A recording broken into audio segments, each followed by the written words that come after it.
We're back here because it is the 16th of August. Can you dig it? Can you dig it?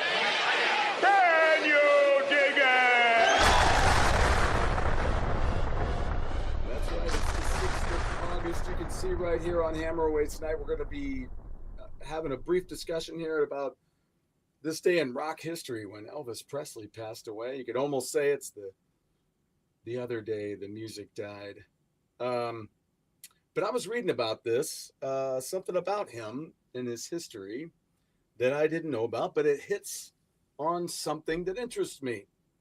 I'd never heard about this, and I'm wondering if you knew about it. Also, as you can see here, we've got a quick little review of the Rod Stewart show, which opened with Cheap Trick last night here in Missouri. So let's get on with it. Hey, what's up? Let's see what we're looking at here. We got all kinds of angles and whatnot to go from. Let's kind of move it maybe that way. I don't know. That's too much. Maybe just scoot it in. I don't know. We'll get this figured out. New setup, new stuff. You know how it goes. I got some photos. Some are okay, some are crappy, but we'll just see what we got when we do this review on Rod Stewart. But first off, let's chat just a little bit about Elvis. Are you an Elvis fan? Is there music by Elvis that you really like? Is there stuff that you've, maybe if you're in a band, you've performed some Elvis? Burnin' Love was one of the songs that I performed. Another one would be that I would like to do, probably for my wife's sake, is A Little Less Conversation. Would be really, really cool. I'd like to do that one too. Some of the things that I really liked by Elvis were much later. I really enjoyed Burnin' Love. I enjoyed Suspicious Minds, In the Ghetto. These are all hits that were out when I was growing up.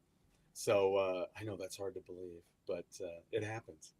So anyway, but yeah, those are the songs that really stick with me, especially like Suspicious Minds, which I talk about one of those songs where you're like, did he read the lyrics to that song? Because he didn't write anything, never wrote anything. And you're like, is that about your life? Is that what's going on here? You know? And before I go any further, what's up, Casey? Hope you're having a good weekend. Hope everything's coming along with the house. And you love Elvis. Fantastic. Do you know a lot about Elvis, Casey, is my question, along with everybody else out there. Do you know a lot about Elvis? I really didn't know a lot. We went to Graceland, and I started learning more about Elvis and the things that, hey, Brandy, how are you? That's great. I finally got to meet up with Brandy. I saw Casey and his family at a convention way up north, and that was a lot of fun. It was a lot of fun to finally meet up with everybody. You have read a lot, but don't know a lot. Okay, yeah. There's always the different stories that we hear. It's a legend. He's a legend. He's a rock, but moreover, music legend, because he did, so many different styles of music in his style. But, I think somebody else always reminds me of him as far as even like a woman is concerned is Linda Ronstadt. Because Linda Ronstadt's somebody who performed other people's songs her way. And I thought that's basically what Elvis did. Even though he'd get writing credits, kind of like Ozzy, they would just, they'd want writing credit on the song because of the way it was performed, kind of. And also because that's just the way it was written in for somebody who was writing the music. And then they would have to give up a little bit. And that's why I've always praised Dolly Parton for just going, no, not going to do it. Because I wrote this song and it's a strong tune and I deserve to have what I get from it. And that's smart. Haven't been to any places like Graceland or anything. Yes, we have. We actually did that a few years ago. And it was really, really cool. We went by the Sun Studios, did the tour. make sure you do that and have some fun with that. The folks there are really, really cool. What's up, Torso? How you doing tonight? Great to have you here, man. It's great to be here and talking about Elvis. And even though, I don't know, after I went to Graceland, there was that moment where, you kind of, I don't know, the, I don't want to say there, we all have in our heads different visions of Elvis because either you were a teenager when he was up and coming, so you were totally in, and there's those people that still have the velvet artwork on the wall, and then there's geeks like me who I've got an Elvis towel, you know, that I bought inexpensively across the road from Graceland um, uh, at the tchotchke shop over there for Elvis stuff. It was on sale. So I'm like, oh, well, that wasn't on sale. That may have been, but it wasn't that expensive. I'm cheap. So, but it was, it's cool to have something like that. And I appreciate the performer that he was. And because of the Colonel and, and things like that in his life, it wasn't an easy road. It became kind of easy, but it became a mundane thing for him, is what I understand. Where it's just whatever the Colonel's telling you're going to do, and then the Colonel wouldn't want to do this or that because there was a lot of suspicious things about the Colonel, right? I just was looking over here. I got a message from Alex Cookser from Rev It Up that was on the show before. They're getting ready to play a gig out there in California. They're playing the Whiskey, and they're opening up tonight for Faster Pussycat. So it's kind of interesting because he's a St. Louisan originally, and Sam Bam Colton is the guitar player for Faster Pussycat right now. So it's pretty cool. I was like, get these St. Louisans together.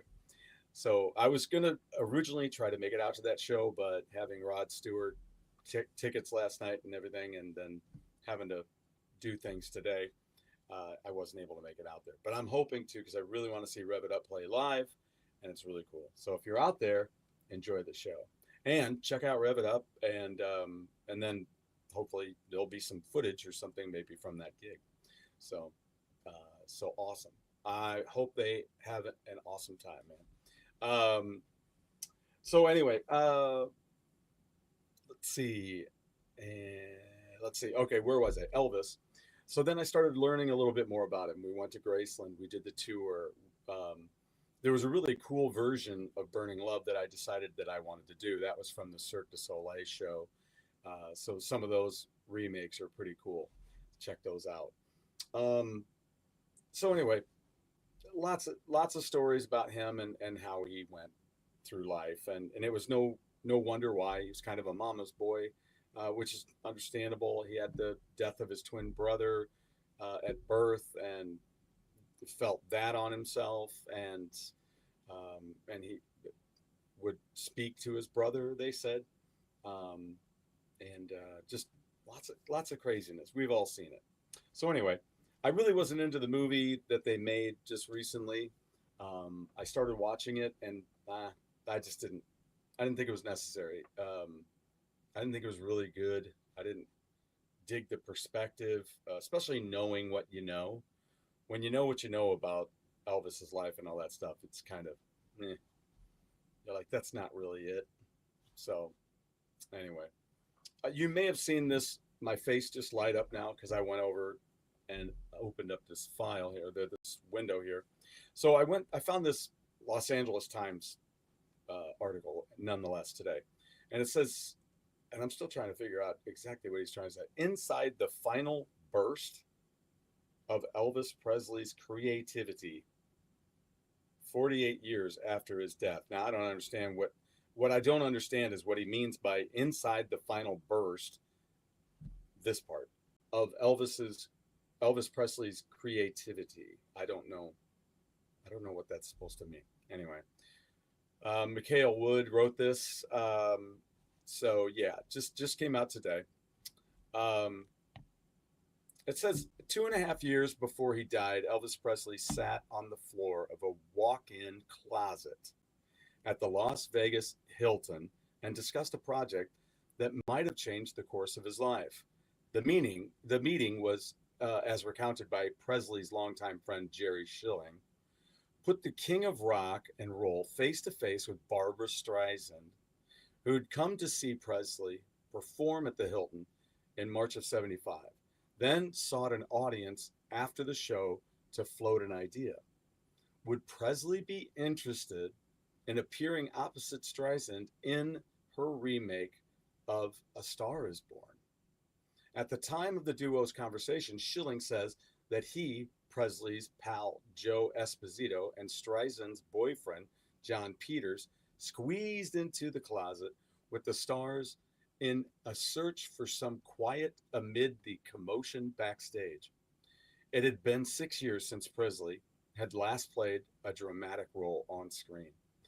Streisand's pitch so tantalized him, according to Schilling, that they ended up talking for more than 2 hours about the movie. In a closet? You're in a closet for 2 hours and nobody missed you? It just seems a little weird, right? Um, then it says Presley, of course, didn't get the part famously played by Chris Christopherson, a casualty, depending on who you ask, of Streisand's insistence on top billing or of the unreasonable financial demands of Presley's manager, Colonel Tom Parker. In her 2023 memoir, Streisand wonders whether the character of a self destructive musician was in the ends.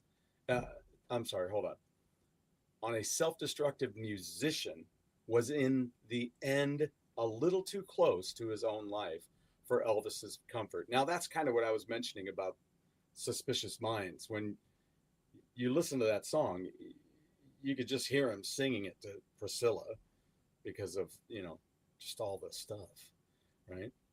Whatever the case, Schilling believes that the disappointment over A Star is Born set Presley on a path of poor decision making that effectively tanked the career before his tragic death at the age of 42, August 16th, 1977. 48 years ago this weekend. That was the last time I saw the twinkle in my friend's eye, Schilling, 83, says of the sit down with Streisand. An intriguing new box set commemorates the King's final burst of creativity. Released this month in 5 CD and 2 LP editions, Sunset Boulevard collects the music Presley recorded in Los Angeles between 72 and 75. Interesting. Including the fruit of one session held just days before the meeting about A Star is Born. These were the studio dates that yielded songs like Separate Ways, which Elvis cut amid the crumbling of his marriage to Priscilla Presley, and Burning Love, his last top 10 pop hit, as well as 1975's Today LP, an exemplary showcase of Presley's latter-day blend of rock, country, and blue-eyed soul. Interesting. Is yet another repackaging of Presley's music really something to get excited about? I don't know, is it? The Elvis industry has never not been alive and well over the half century since he died. In just the last few years, we've seen Baz Luhrmann's splashy big screen biopic, the latest book from the singer's biographer Peter Guralnick, that's right. This one about Parker, and not one, but 2 documentaries about the so-called 68 comeback special that heralded Presley's return to the live performance after nearly a decade of film work. More gloomily, Sunset Boulevard arrives as Priscilla Presley, who got her own biopic from director Sofia Coppola in 2023, is making headlines thanks to an ugly legal battle with 2 former business partners she brought on to aid in managing the Presley brand. The feud itself follows the sudden death 2 years ago of Priscilla and Elvis's only child, Lisa Marie Presley. Let's just finish this up here. The new the new box offers an opportunity to ponder the curious position Elvis found himself in once the glow of the comeback special had faded. A rock and roll pioneer now strangely removed from the culture he did as much as anyone to invent. Sunset Boulevard title, which see here you go. This is when I read Sunset Boulevard. What's that got to do with it? I was unaware of this record because I love the movie Sunset Boulevard, which then was made into a musical, and it had Glenn Close was in it, and I have the soundtrack to that. But here's what they're going to say: Sunset Boulevard's title, which the set shares with Billy Wilder's iconic 1950 movie. There you go. Check it out if you never have. It's a great movie. William Holden's in it. Can't help but provoke the spoiled grandeur of an aging showbiz legend. It also refers to the physical location of RCA Records' West Coast headquarters at 6363 Sunset Boulevard. Interesting. Across the street from Hollywood's Cinerama Dome. Now the site of the LA Film School.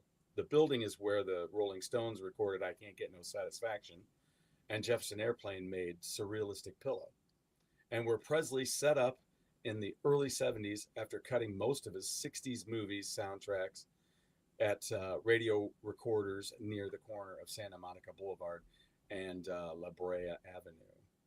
So by 1972, rock had long since evolved beyond the crucial influence Elvis exerted at the beginning of his career. So this is when I was growing up with Elvis, and by then he was in Vegas, becoming heavy set, and he was I suppose I could say it this way because this is what it sounded like to me. He was a joke. He was not respected by anybody I knew. I just knew his music was out there, and that he was in velvet artwork and put on plates, and just ill thought of. Not, I mean, I don't. You know what I'm saying? I mean, it was kind of nutty, that kind of thing. Elvis wasn't somebody that you were, I don't know, you weren't buying T-shirts with Elvis on it. Anybody my age wasn't buying them, right? Not like today. I have an Elvis shirt upstairs, so it's just one of those things. But yeah, he was a joke when I was growing up. Probably Torso is probably the same for you, maybe as well. And here we go. We weren't as exposed as much as I wish we would have been to everything going on, Schilling says on a recent afternoon at his home high in the hills above Sunset Plaza. A core member of Elvis's fabled Memphis Mafia, Schilling has lived here since '74 when Elvis bought the place from the TV producer Rick Husky and gifted it to Schilling for his years of loyal friend playment, that's kind of cool. I mean, some of those guys went through some crap with him. They had his back at all times, and here he is brandishing a weapon at them sometimes and firing them all. Because he just, it was my way or the highway, and if he didn't quite get it, he would go off, is my understanding. When you're doing movies, you're up at 7 a.m. in the morning and you're in makeup by 8, Schilling continues. You work all day and you come home, you're not necessarily putting on the latest records. More than the growling rock Lothario of Presley's early days, to say nothing of the shaggy psychedelic searchers who emerged in his wake. What the RCA material emphasizes is how expressive a ballad singer Elvis had become in middle age. Exactly, that's what I was telling you. Suspicious Minds, In the Ghetto. I mean, these are songs of lament on relationships, of society, and these kind of things. So yeah, it was huge. But I mean, he was all into the the gospel stuff too, and he really had a span, you know, uh, which was cool. That was really cool. Um, Elvis had become middle aged. Schilling says the singer's romantic troubles drew him to slower, moodier songs like Separate Ways, which I'll have to listen to that now. Always on My Mind. There you go. And Christofferson's For the Good Times. How about that? That's interesting. The last of which he delivers in a voice that seems to tremble with regret. See, regret. That's a rough one, man. That is a rough one. What's shaking, Salvatore? How are you? Good evening to you as well. Are you an Elvis fan, Salvatore? Is there, you have it? And Casey, Metal Torso, you guys got a favorite tune? Oh, there you go, Torso. He was my mom's favorite, not mine. Right. I get it. That's my folks really weren't into him, but he was out there. We saw him on TV. Presley had to be cajoled into singing the up-tempo "Burning Love." According to Schilling, who notes with a laugh that when it became a hit, he loved it.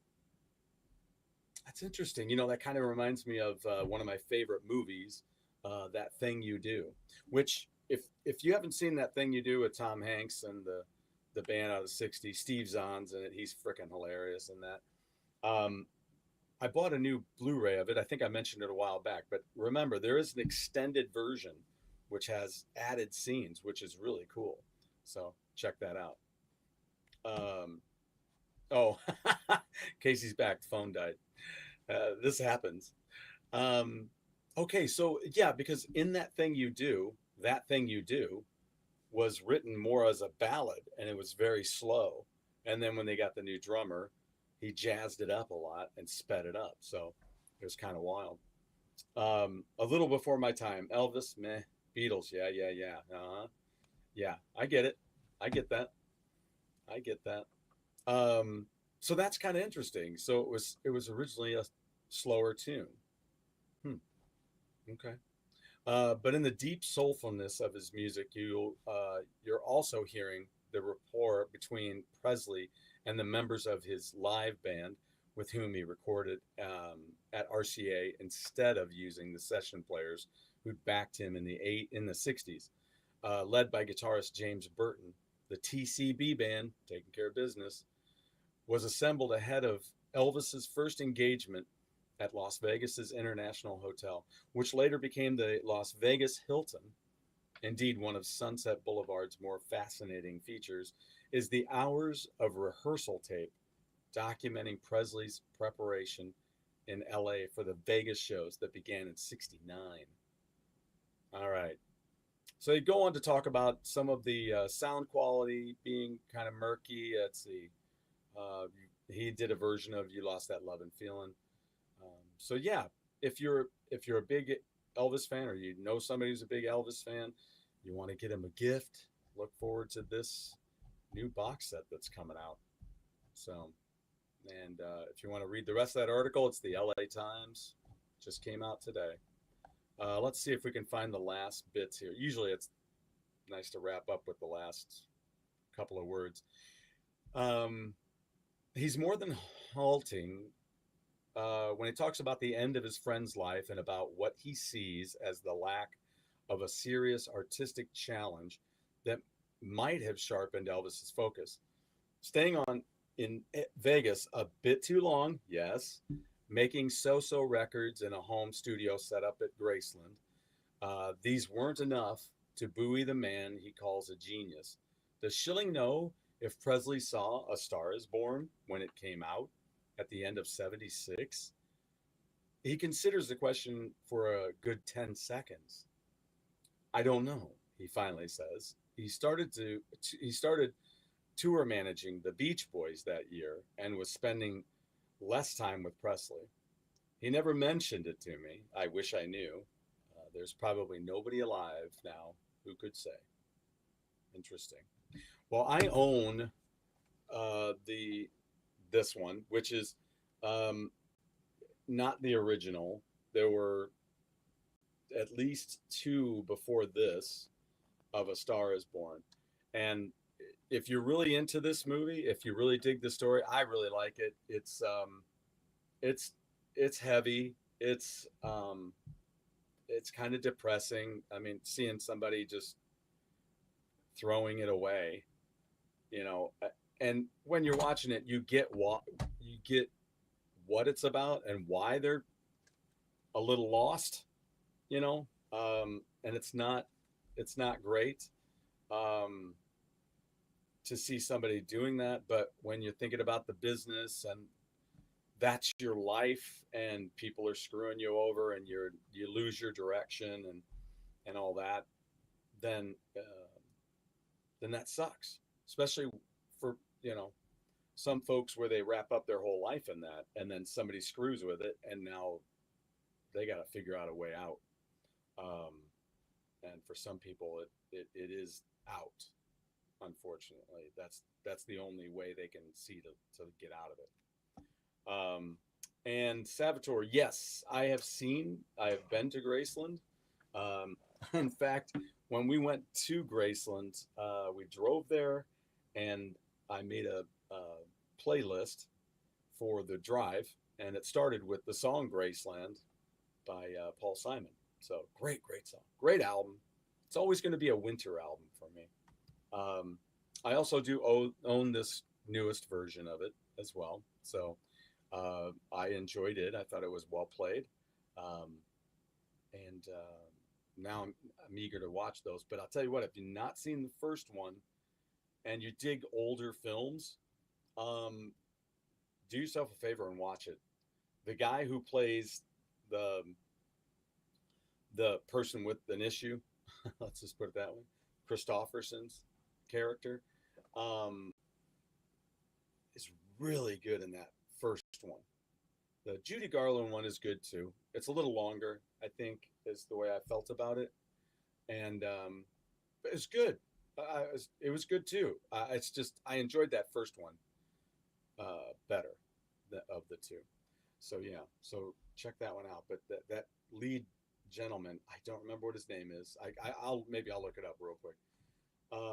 Haven't, but mainly because I'm so far. Yeah, you are far away from there. Yeah, yeah, I'd definitely say go. If you've got any affinity for Elvis, go.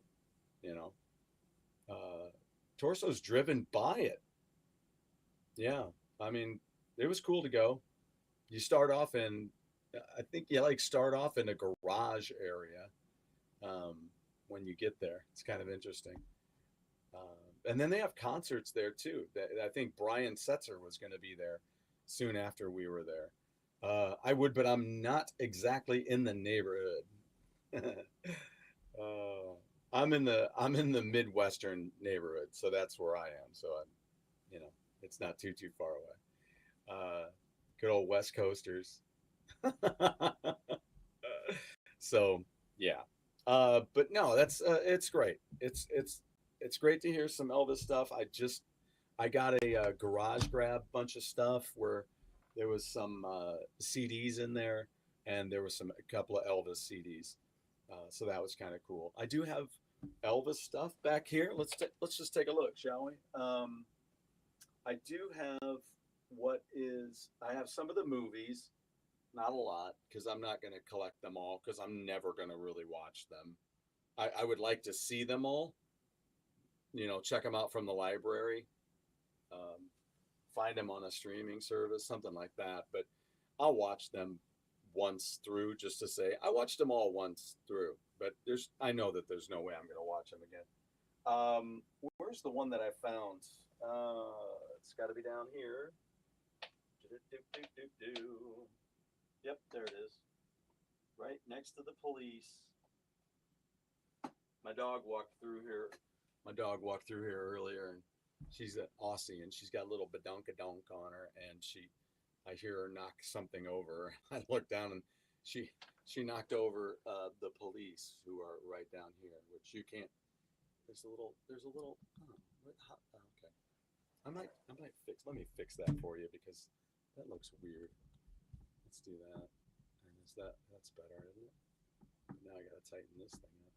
And okay, hold on. Ah! All right. Life is great, isn't it? Oh, good God. All right. So let's do, just bear with me, folks. I'll have you completely turned around by the time we get this finished. There. Not bad. There. That wasn't too bad, was it? So anyway, no more little fuzzy thing down there at the bottom. So anyway, yeah, she came through and knocked over the police down here. So it was cute. So anyway, I have this box set. It's great performances. It's got Center Stage, The Man and the Music, and From the Waist Up. So maybe I have to watch some of this tomorrow for the weekend. It's a blue velvety cover. I found it used somewhere. Um, 5.1 audio. And so there you go. It's got all kinds of stuff in there. But yeah, there's no way I'm going to buy all those movies. But I got at the time that we went to Graceland, they had just put out the new film about his life. So, what do we have here? Wow. Okay, let's see. Okay, let's get back into this here real quick. Oh, that's when Torso, you were driving the truck and you went by. All right, cool. Oh man, first 20 years I was all 48 continuous states in Canada. Wow. Wow. Oh, you like From the Waist Down? You've seen that? My last name is. That's cool. That's cool.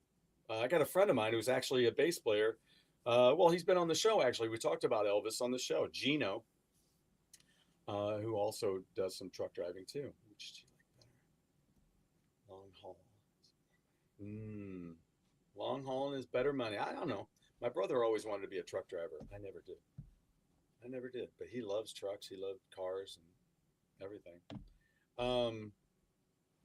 All right. So, but yeah, I never was into all the movies. They weren't well, you know, criticized, or they were heavily criticized, however you want to look at it. Critiqued. How about that? So, but anyway, let's get into. So there you go, Elvis, honoring Elvis on the day that he passed, all those years ago. Wow. That's crazy how the time goes. I was just saying that about tonight. It was nuts. Ooh, and look at that. Rev It Up is 15 minutes into their gig tonight. Now, tomorrow, we're going to have another quick bit here with Sam Morris of the Midnight Devils. So he's got some news for us and a quick little backstory on some a brand new video that they put out. So join us tomorrow. We're going to be doing that I think that we're going to do that 4 p.m. Central tomorrow. So join us then. And in the meantime, check out some Midnight Devils. It's great fun stuff. It's like I always say, it's that, I mean, my way of thinking about it, hair metal meets punk attitude, fun, awesome, kick-ass stuff. So check that out before tomorrow. All right. Now, I have a lot of photos. Again, these are photos you take with your phone. Sometimes you know how it is when you're at a concert. If you don't sit close enough, then, sometimes you're watching the screens, which is silly to me because by then I might as well just wait and buy the tour video, right? But we were close. We were close enough. We were in the seats at the amphitheater and able to see the stage, so that was neat. The band was amazing.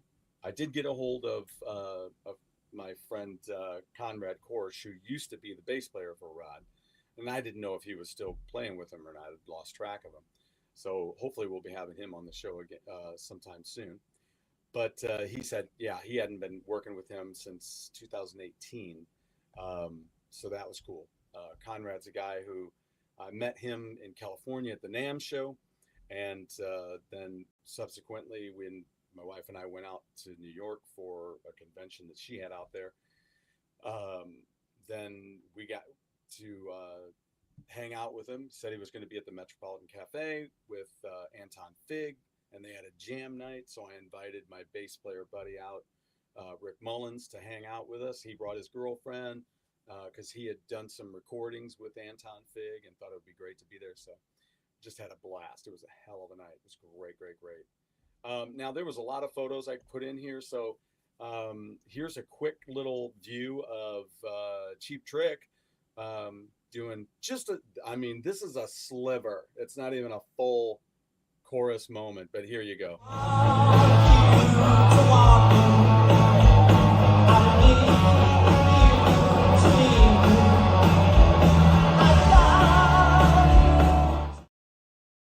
So there you go. It was cool seeing Cheap Trick again, but the unfortunate part was I didn't get to see all of Cheap Trick. And here you go. I mentioned about the Hollywood Casino Amphitheater. They just had an article written about it recently because there was a gentleman who was trying to get to the show to review the show about with Toto, because they just had Toto, Christopher Cross, and there was somebody else there. And I really wanted to go to that show, but this gentleman was saying how they just haven't run it well, and now they're charging. So it's gravel, partial paved parking lot, and they want to charge $20 for you to park there. Now here's the deal. It's going to take you. Okay, first of all, either you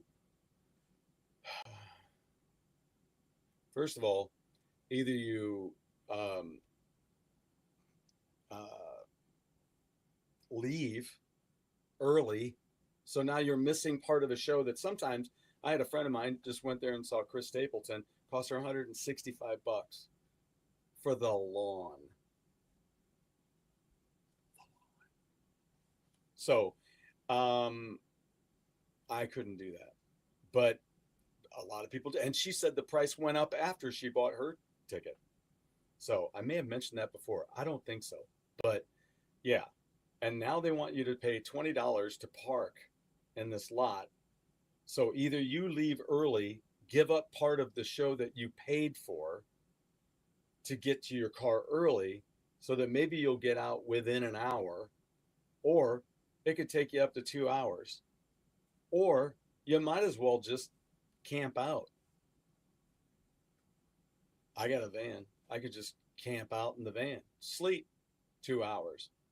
And then once they knock on my van, when I realize everybody's gone and the sun's getting ready to come up, then I could get home in like 10 minutes. So I don't know. I don't know how you guys feel about that. Have you ever been to a place like that? Sometimes downtown it's like that. I went to see Kiss downtown, and it takes forever to get out of the parking deck. It's so ridiculous. I don't know. It's so anyway, trying to get to the show, the shuttle line was evidently, because what we did was we parked at the casino over the hill and then paid to get in a shuttle bus to drive us over there, which is cute and all, but the line was freaking huge. It went the whole length of the entrance of the casino, the front of the building. Now there was a couple couples in front of us who were there together, and they were saying that the line usually is very minimal, but this Rod Stewart one, I don't know what happened. They weren't on it, and it was just lined up all the way back. And I don't know if they got started late or what, but it took forever. Then you get to the venue, right? And then they have a special place for the shuttle buses to unload so that the people from the shuttle buses can go in this special entrance. And then since we just had a couple of Ziploc bags, they let you, because of the heat warnings and all that, they let you take a couple of water bottles in with you in a clear bag if you want it. So I put a little ice water in the bag around the bottled waters, keep them cold. And they're like, you can go ahead and go through because you don't have any other bags. We see what you got. You're good. So I go down the middle. I'm like, yeah, here we go. No. I got all the way to the front, and then we were held up because their little device to Check You Out wasn't working. And I'm serious. We stood there 15 minutes waiting for them to see if they could get this stupid two posts that had T-Mobile on it. I'm like, ooh, that's a good advertisement. You have your T-Mobile things up there saying, hey, T-Mobile, and these things aren't working. So now, ooh, I don't want to use T-Mobile. Um, so yeah, let's see. Um, Torso loves Cheap Trick. I do too. I have to admit though, I'm still not completely, um, you know, deep knowledge about their albums. That's all I can say. Um, I have Standing on the Edge, and I have Dream Police, um, and I like those. The only thing that was weird to me is it's kind of like when you're into Kiss live, and then you go back in time, and because that was the first album I ever had, so that was the first time I'd ever heard those songs by Kiss. So then when you go back and listen to them, you're like, really? Is it that what it sounds like originally? Like, I Want You to Want Me. Just tell me, Torso, do you like the original of that? Or is the Budokan live version really the version that should have always existed? It just sounds really weird and chinky, just kind of winky dinky dinky, just kind of, I don't know, just kind of, that was kind of I don't know what that was. Chintzy along with janky, you get chinky. Um, so anyway, that's all I just mean that it was like very weird. Um, I don't go to concerts anymore, says Salvatore. I would get annoyed looking at the glow from the phones. I hear you. We had a pretty good crowd though. We didn't have a lot of that last night. I didn't catch a lot of that last night. Um, Torso agrees. Um, yeah, the live version. So it's just very interesting when you hear that studio version after you've heard the live version. It's kind of weird. So anyway, so we were having trouble getting in while we're standing in line trying to get in. We've already missed the beginning of it because we were standing in this line. So we've already missed the beginning of our concert.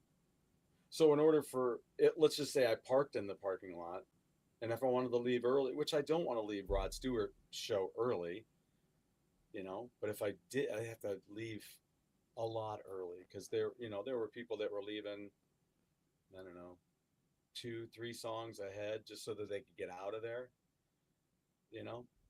Um, so it was, yeah. So anyway, they're playing Dream Police while we're coming in, and then they played stuff like California Man, and then they played. They didn't play. They played a lot of their safer tunes and just the big, the major hits. They didn't do She's Tight. They didn't do anything like that. Bass player had a solo, which was, and I'm a bass player. I thought it was very meh. And that's rough when you're watching a professional band play. Those are those times where you're like, did they just decide to do this off the cuff? Because this should have been a lot better. There was also a point at which that's what she said. I don't remember what I said that's what she said. But I don't know. It just was, I don't know. There was one of the songs, might have been Surrender. I think it was Surrender. It almost seemed as if the somebody was playing the wrong notes, the wrong key, when they came into a certain part. And I'm like, yeah. Oh, She's Tight. She's Tight. Yep. It's a great song. Also, a great cover done by Steel Panther as well, with Robin Zander in it. Have you heard that, Torso?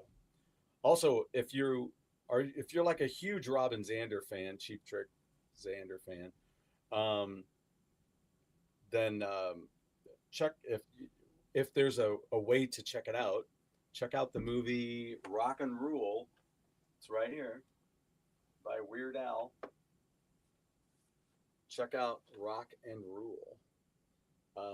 And you'll notice it's got Cheap Trick, Lou Reed, Debbie Harry, Iggy Pop, Rock and Rule. There you go. It's a lot of fun. They have I Hate You is on there. Is the big song. So no, but I like She's Tight. Yes. Yeah, so check that out by Steel Panther. Yeah, that was one. So those were my kind of things about the Cheap Trick show. Well, I've seen Cheap Trick before. I saw them like when I was in high school.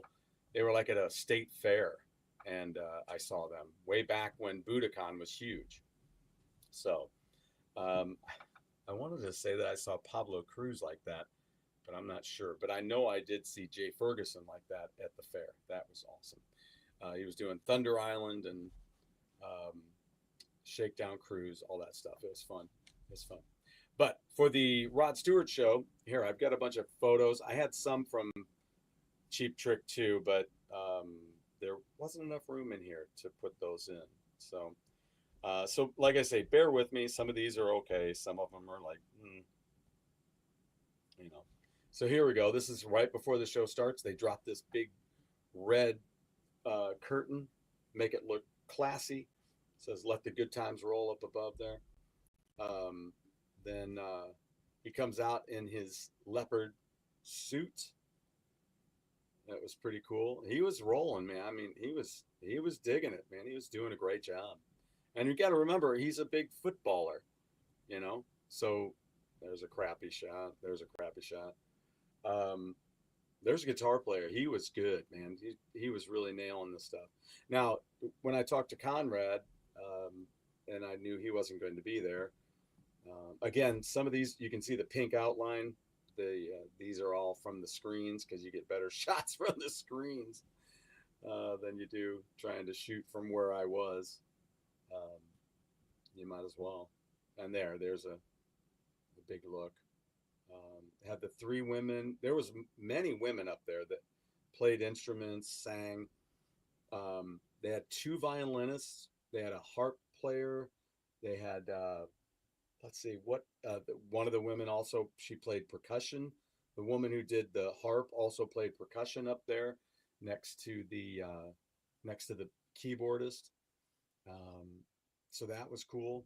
And there was, of course, all of the gals were very, very lovely. But there was one that was just completely stunning and just had an amazing voice.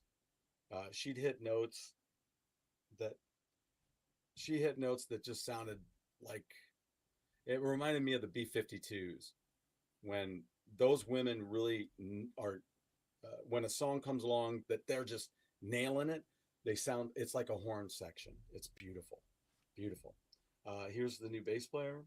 I was wearing tonight I'm wearing a Fender shirt, and last night I was wearing one of my other Fender shirts. And here he was playing a Precision, and the guitar player is playing a Strat. It was pretty cool. I was like, well, this is one. There it is right there. You can see down at the bottom there. You can see where they're both playing their cream-colored Fenders. So just all kinds of shots. This was Muddy Waters, kind of a tribute thing. He kind of did tributes, a few tributes throughout. There was some AI video that was going on as well. This is during Tonight's the Night. And then he did the the old Motown song he covered there. Had the big Motown logo going on there. Just taking some shots of him playing. There's one of the violinists that was playing. And just did a smashing job. The set list was great. There's another one of the violinists there. And that bass was beautiful. Beautiful. I don't know if it's a Gretsch or what that is. It's got a really, really sweet look to it. Trying to get him in some classic stances. Yep, that's a bad one. Yeesh. There you go. A little bit better. but he did a great job. Did a few different wardrobe changes, as you can see. Um, Saxophone player was great. He did. He came out and did a played the cowbell as well during one of the tracks, during the Muddy Waters track. As a matter of fact, I wonder if going back to that, I wonder if we can see that. If he's out there. Well, there he is standing in front of the keyboard, and he ended up he's getting ready to play the cowbell there. It's really cool. But man, what a smoking good sax player. Jeez, man, he was nailing it. Killing it. Yeah. Getting some blurry ones off of the screen there. But there you go. And then he came out and he had his obviously had his yellow suit on, which he did mention. And somebody said his hair was a little bit wacky. So, but I'm telling you, overall, man, he was a lot of fun. Just on it. He was on it. Just like when we saw Manilow not long ago. Great, great show. Great set of tunes. Mostly, most of the hits, most of the stuff you would like to hear, but there's some stuff that I would like to have heard and didn't, but not a ton. Do you think I'm sexy was on? They did that, and he was moving around the stage, doing great, just having fun. Again, that's what happens when you are a footballer. It keeps you in shape, just like the guys from Maiden. So yeah, I got some more photos, but maybe I'll keep posting those out there. I posted some out there on Facebook yesterday. You would have seen them there. So there you go. So he took his liberties with some lines, but not a lot. But I mean, that's the beauty of the things that he sang. It wasn't always over the top. He wasn't always just trying to kill the range. He was trying to, they were good, comfortable, easy to sing songs that you can sing forever. That's the beauty of it. Some of these guys, it scares me and it saddens me. Um, about, I was talking about it last night, as a matter of fact. So, um, with some friends, we made new friends. Hey, a big shout out. How about this? Big shout out to Mark from security out there last night. We were walking along and I got to talking to him. Also, a big shout out to, here we go. I'm all ready to get it right. Well, to Michael Friday. How about that?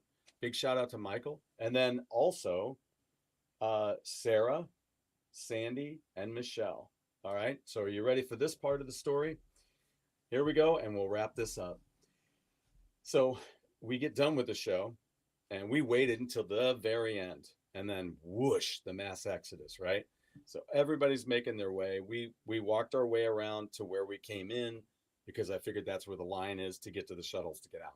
So there's a guy with a lighted sign. It's like, he's like 6 foot whatever. And he's got this sign that has, probably battery lights, Christmas lights in it that go around the border, right? Telling people where the end of the line is for the shuttle, right? So we get there and we see it's like Six Flags. It's whoop, whoop, whoop, whoop, whoop, really tight, real tight lines going whoop, whoop, whoop, whoop, whoop to where the shuttles, they're going to walk out and get on the shuttle, right? Well, I kind of figured that's where it is. And they said, no, it's back because there's a whole crowd of people. So you can't see where the end of the line is.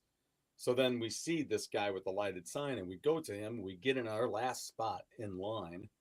Well, the line goes here and then it loops like a Six Flags and goes all the way down to the entrance. I mean, so then I'm like, okay, this is ridiculous. We'd be better off just walking back to the casino, and which is not 2 miles, but it's 1.5 miles pretty much. And I was like, what? Let's just walk.